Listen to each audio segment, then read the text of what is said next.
Бір күні кезекті семинардың алдында қағаздарымды реттеп отырсам, орта бойлы бір кісі кіріп келді.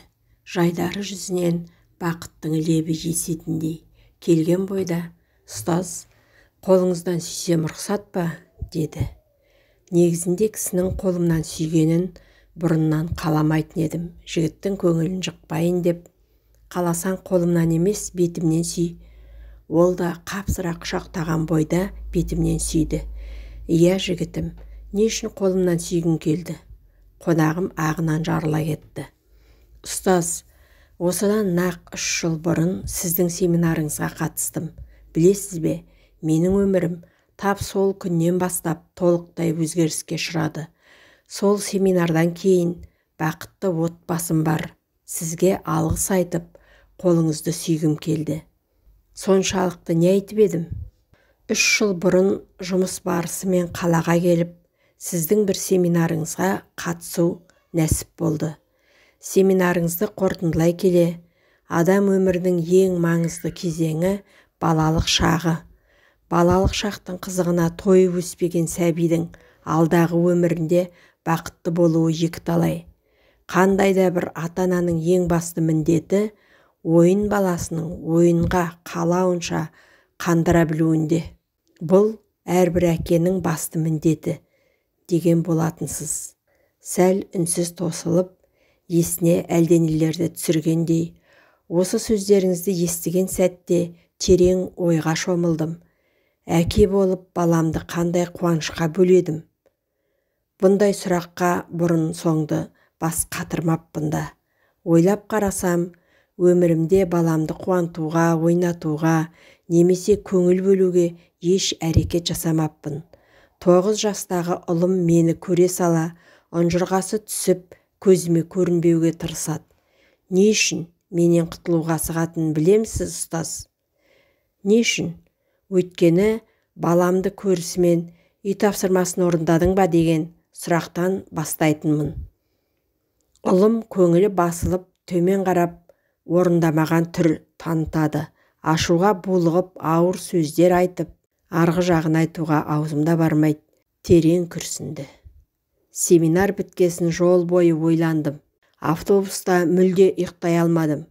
Содан не керек үйге келіп, әйеліммен ақылдасуды жөн көрдім. Кешкісін балам ұйықтағасын жұбайымды үстел басына шақырып, бүгін мен керемет бір семинарға қатыстым. Бала тәрбиесіне қатысты көп пайдалы кеңестер алдым.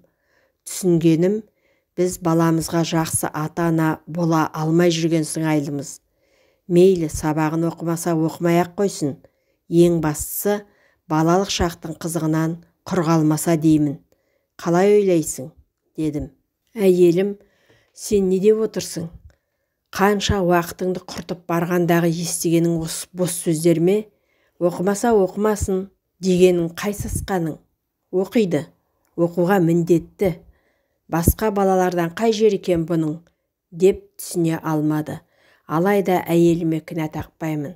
Қандай да ана өз баласының жаман болғанын қаласын. Содан не болды? Әйелімді 3 күн жүріп әзер көндірдім. Ақырында не істесең де өзің білші деген жауап алдым. Кешкісін жұмыстан келгесін баламнан әдеттегіден бөлек көңіл күймен, бүгін достарыңмен көңілін қалағанша асыр салып ойнай алдың ба? Деп сұрадым. Ол да жоқ мағынасына келетін ишарат білдірді.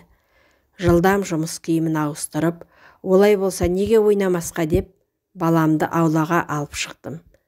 Біздің сыртқа шыққанымызды көрген баламның достары да жинала кетті.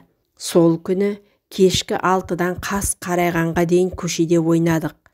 Жаңылмасам 8-9 шамасында үйге кірдік. Бір керемет күн болды. Үсті басымыз шаңға малынғасын, екеуміз бірге душ алдық. Жуынып болғасын баламды сүртіндірдім. Өмірімде бұрын соңды мұндай керемет күн өткізген емеспін. Жұмыстан келгесін әрдайым кешкісін екеуміз ойынға шығуды әдетке айналдырдық. Бұрын балам менен қашушы еді, енді міне асыға күтіп отыратын болды. Осылай әр күніміз жалғаса берді.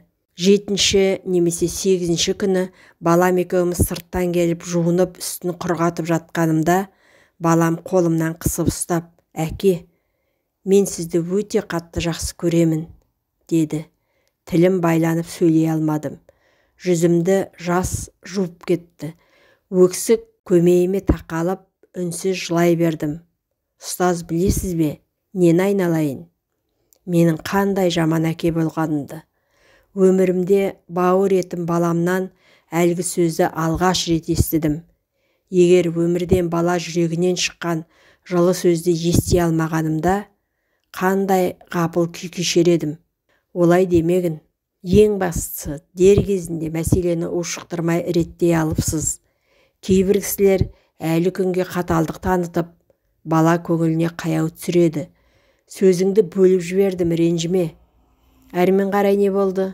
Бір күні баламның сынып жетекшісі ата-ана жиналысына шақырды. Әйелімді бірге баруға көндіруге қанша тырыссам да, онымнан ештеңе шықпады. Мұғалімдердің, одан қалса басқа ата-аналардың шағымынан әбден шаршаса керек. Жалғыз баруға тура келді. Жиналысқа кешігіп келдім. Не де болса шағымды ең соңынан естейін деп артқы орындыққа отырдым. Жиналыс бітті. Ата-аналар сынып жетекшісімен жеке-жеке жолығып жатыр. Бәрі жұмыстарын бітіріп кетті. Кезек маған да келді. Алдыңғы партаға жайғастым. Сынып жетекшісі бетіме қарап жымиып, «Айтыңызшы, сіз балаңызға не істедіңіз?» деді. Мен де сасқалақтап, «Үлгерімі мүлде жаман ба?» деппін. «Сіз айтыңызшы, құпия болмаса, расымен балаңызға не істедіңіз?» Қандай да бір ата-анадан менің баламның үстінен шағым түсті ме? Әлде үлгерімі мүлде нашар болғаны ма? Жоқ, мүлде олай емес. Керісінше, аз уақыттың ішінде балаңыздың сабақ үлгерімі, тәртібі, тіпті мінезіне дейін күрт өзгерді. Бұрын сабағына селқос қарайтын, күніге сыныптағы достарын ренжітіп ескерту алатын. Айтыңызшы, қандай амалға бардыңыз? Мен жылаған күйі тапжылмай отырып қалдым. Қолымнан келген жалғыз нәрсе, ол да жылау. Құдайым-ау, балапанымды өз қолыммен қор қылып жүрген екенмін ғой. Егілген бойда үйге келдім. Жылай-жылай көзім жабылуға аз қалған болатын. Есікті ашқан әйелім жас жуып кеткен жүзімді көріп, «Не болды? Үлгерімі мүлдем нашар ма?» деп сұрағанда, қолымнан келгені әйелімді құшақтап алып, жылай беріппін. «Ұстаз, сізге алғысым шексіз. Маған бақытқа жетудің жолын сіз көрсетпегенде, бүгінгі отбасымның жағдайы қалай болар еді?» Сол күннен бері бақытты шаңырақ аясында өмір сүріп жатқан жайымыз бар. Осы себепті сәлем беріп, қолыңызды сүйіп кетуді жөн көрдім. Сізге Алла разы болғай.